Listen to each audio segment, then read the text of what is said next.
మానవునికి దేవుని ఇచ్చిన కార్యం జరగకుండా ఉండటానికి మానవుని యొక్క ఏకాగ్రతను పోగొట్టి కన్ఫ్యూజన్లో దించి మనిషికి ఇచ్చిన గమ్యాన్ని చేరుకోకుండా ఉండటానికి ఎన్ని విధాలుగా సాతాను మానవుని గమ్యం తప్పిపోయేలా చేస్తుందో సిస్టర్ జ్యోత్స్న రాజ్ చెప్పే వాక్యం ద్వారా విందాము.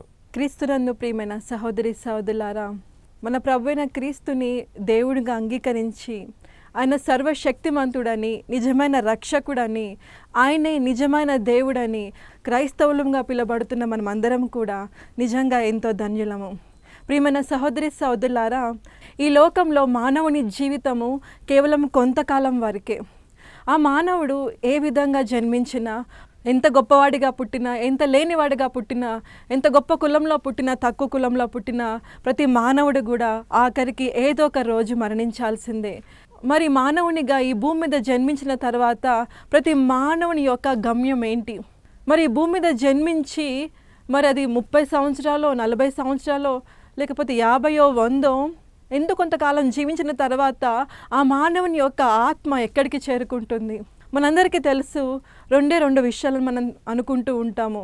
ఒకటి స్వర్గము లేదా నరకము. పరలోక రాజ్యంలోకి అంటే దేవుని యొక్క హస్తంలోకి, లేదా సాతాను రాజ్యంలోకి అంటే సాతాను యొక్క హస్తంలోకి.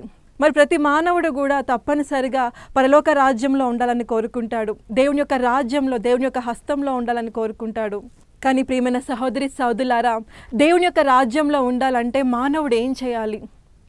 మానవుడికి ఎటువంటి మార్గం ఉంది? ఏ మార్గంలోకి వెళ్తే ఆ మానవుని ఆత్మ దేవుని యొక్క రాజ్యానికి చేరుకుంటుంది? దానికి ఏదైనా దారి ఉందా?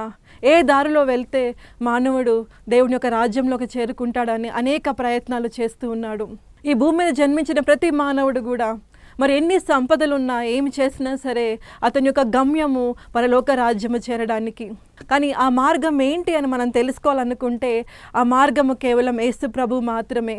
మానవుడు ఎన్ని మార్గాల్లోకి వెళ్ళినా ఆఖరికి మన ప్రభువైన క్రీస్తు యొక్క మార్గం ద్వారానే ఆ యొక్క మానవుని ఆత్మ పరలోక రాజ్యానికి చేరుకుంటుంది.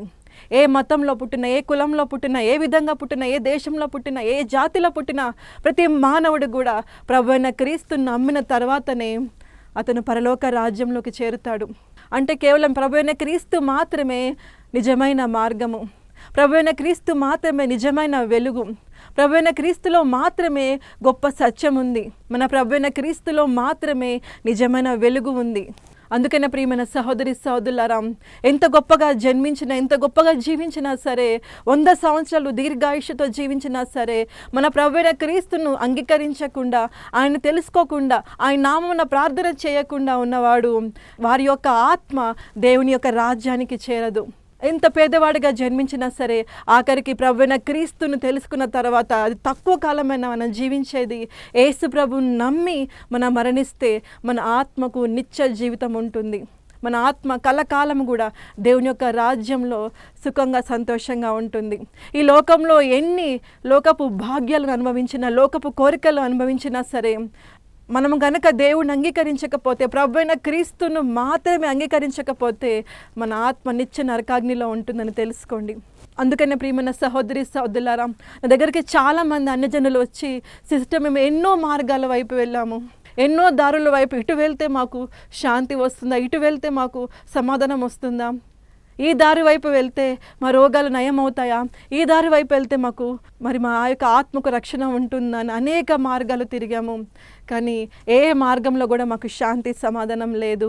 ప్రభువైన క్రీస్తుని అంగీకరించిన తర్వాత ఆయనలో మాత్రమే మాకు శాంతి దొరికింది, ఆయనలో మాత్రమే మాకు సమాధానం దొరికిందని చెప్తూ ఉంటారు. అందుకనే ప్రియమైన సహోదరి సహోదరులారా, ప్రభువైన క్రీస్తు యొక్క సువార్త మత ప్రచారం కాదు, కానీ ఒక రక్షణకు మార్గము. అందుకనే చాలామంది సువార్థికులు, పాస్టర్స్, మరి దైవజనులు అనేక మంది ప్రభువైన క్రీస్తు నమ్ముకొనుడి, ఆయన ద్వారా మాత్రమే రక్షణ పొందుతారని పదే పదే ప్రకటిస్తూ ఉంటారు. ఎన్ని శ్రమలకు లోనైనా, ఎన్ని కష్టాలు పడినా సరే, ఆఖరికి మరణం వారిపైన వచ్చినా సరే ఆ కష్టాలను భరించి, మరి ఎందుకంటే ఈ దైవజనులు ప్రతి ఒక్క ఆత్మ కూడా, ప్రతి ఒక్క మానవుడు కూడా మరి నశించిపోకుండా యేసు ప్రభు ద్వారా మాత్రమే మోక్షం ఉంటుందని తెలుసుకుని దేవుని యొక్క రాజ్యంలో చేర్చబడాలని, దేవుని యొక్క రాజ్యంలో ప్రతి ఆత్మను చేర్చాలని ప్రతి దైవజనుడు తాపత్రయపడుతూ ఉంటాడు. అందుకనే ప్రియమైన సహోదరి సహోదరులారా, యోహాను సువార్త 14వ అధ్యాయం 6వ వచనంలో రాసి ఉంది, I'm the way, the truth and the life, నేనే మార్గము సత్యము జీవము అని చెప్పి. అంటే ఎటు కూడా వేరే మార్గము లేదు, వేరే సత్యము లేదు, వేరే జీవము లేదు. యేసు ప్రభు మాత్రమే మార్గము, ఆయన మాత్రమే సత్యమైన వాడు, ఆయనలోనే జీవం ఉంది. మరి దేనిలో కూడా జీవము లేదు. మీకు జీవం ఇచ్చేవారు ఎవరు కూడా లేరు, కేవలం ప్రభువైన క్రీస్తు మాత్రమే. తరతరాలుగా యుగయుగాలుగా అనేక మంది ఎటువైపు వెళ్తే మరి మోక్షం ఉంటుంది, ఎటువైపు వెళ్తే సత్యం ఉంటుందని మరి ఆ యొక్క పరిశోధన చేసి చేసి చేసి ఆఖరికి ప్రభువైన క్రీస్తులో రక్షకుడైన గొప్ప దేవుడు, ఆయన మాత్రమే రక్షకుడని తెలుసుకుని ఆయనలో మాత్రమే మరి మోక్షం ఉంది, ఆయన ద్వారా మాత్రం మనకి మోక్షం దొరుకుతుంది, రక్షణ దొరుకుతుందని తెలుసుకున్నారు. మరియు రోమీలకు రాసిన పత్రిక 10వ అధ్యాయం 13వ వచనంలో రాసి ఉంది, మన ప్రభువైన క్రీస్తును హృదయపూర్వకంగా అంగీకరించి ఆయన నామమున ప్రార్థన చేయువాడు రక్షణ పొందుతాడని. ఆయనలో మాత్రమే వెలుగు ఉంది, సత్యం ఉంది కనుక. అందుకనే ప్రియమైన సహోదరి సహోదరులారా, ఏ దారిలో వెళ్తే నాకు స్వర్గం ఉంటుంది, ఏ దారిలో వెళ్తే శాంతి సమాధానం ఉంటుందని ఆలోచించకుండా ప్రభువైన క్రీస్తులో మాత్రమే ఆ రక్షణ ఉంటుందని ఇతర మార్గాలన్నీ వదిలేసి కేవలం ప్రభువైన క్రీస్తులోకి రండి. ప్రియమైన సహోదరి సహోదరులారా, అసలు ప్రభువైన క్రీస్తులో మాత్రమే మనకెందుకు మోక్షం ఉంటుంది? ఎందుకు ఇతర మార్గాల, ప్రపంచంలో ఎన్నో మార్గాలు ఉన్నాయి కదా, అనేక మంది ఎన్నో థియరీస్ చెప్తూ ఉంటారు, ఎన్నో మార్గాలు చెప్తూ ఉంటారు. మరి ఏ మార్గంలో లేనిది యేసు ప్రభులో మాత్రమే ఎందుకు గొప్పతనం ఉందని ఆలోచిస్తున్నారా? దానికి 3 కారణాలు నేను మీకు చెప్తాను. అందులో మొదటి కారణము మనలో ఉన్న కర్మ పాపము. దేవుడు పరిశుద్ధమైన వాడు, దేవునిలో ఎటువంటి పాపం లేదు. ఆయన యొక్క మహిమను ఏ మానవ మాత్రుడు కూడా చూడలేడు. అంత గొప్ప పరిశుద్ధుడైన దేవుని యొక్క సన్నిధిలోకి పాపాత్ముడైన మానవుడు వెళ్ళాలంటే ఆయనను చూడకుండానే బొగ్గులాగా బూడిదలాగా మాడి మసైపోతాడు. అందుకని 1 పేతురు 1వ అధ్యాయం 16వ వచనంలో రాసి ఉంది, be holy because I'm holy. నేను పరిశుద్ధుడిని కనుక మీరు కూడా పరిశుద్ధులై ఉండుడి. నా వద్దకు రావాలంటే మీరు కూడా పరిశుద్ధంగా ఉండాలి. దేవుడి యొక్క రాజ్యంలోకి రావాలంటే మానవుడు పరిశుద్ధంగా ఉండాలి. కానీ చెప్పండి ప్రియమైన సహోదరి సహోదరులారా, ఏ మానవుడు ఈ లోకంలో పరిశుద్ధంగా ఉన్నాడు? ఈ భూమి మీద జన్మించిన ప్రతి మానవుడు కూడా పాపం చేస్తున్న, తప్పు చేస్తున్న, తనను అపవిత్రపరుచుకుంటూ ఉన్నాడు. అసూయ ద్వారా, ద్వేషం ద్వారా, గొడవల ద్వారా, అనేక రకాలుగా వ్యభిచారం ద్వారా, మోహపు తలంపుల ద్వారా ఏ మానవుడు కూడా శుద్ధిగా లేడు. గొప్ప గొప్ప వ్యక్తులుగా ఈ లోకంలో పేరు పొందిన అనేక మంది కూడా అపరిశుద్ధంగానే ఉన్నారు. ఈ లోకానికి వారు గొప్పవారిగా కనిపించవచ్చు, కానీ దేవునికి మాత్రం వారు పరిశుద్ధులుగా లేరు. మరి అటువంటి అసూయతో, అటువంటి ద్వేషంతో, పాపంతో నిండుకున్న మానవుడు మరి దేవుని యొక్క రాజ్యానికి చేరుకోవాలంటే అది ఏ మాత్రం కూడా సంభవం కాదు.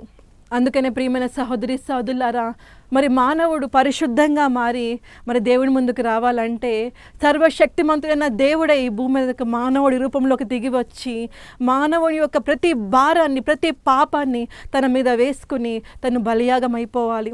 అందుకని ప్రభువైన క్రీస్తు ఈ లోకానికి సృష్టికర్త అయ్యిండి కూడా ఈ భూమి మీదకు దిగి వచ్చి ప్రతి మానవుని యొక్క పాపము తన మీద వేసుకుని తను బలి అయిపోయాడు, తన రక్తం చిందించాడు.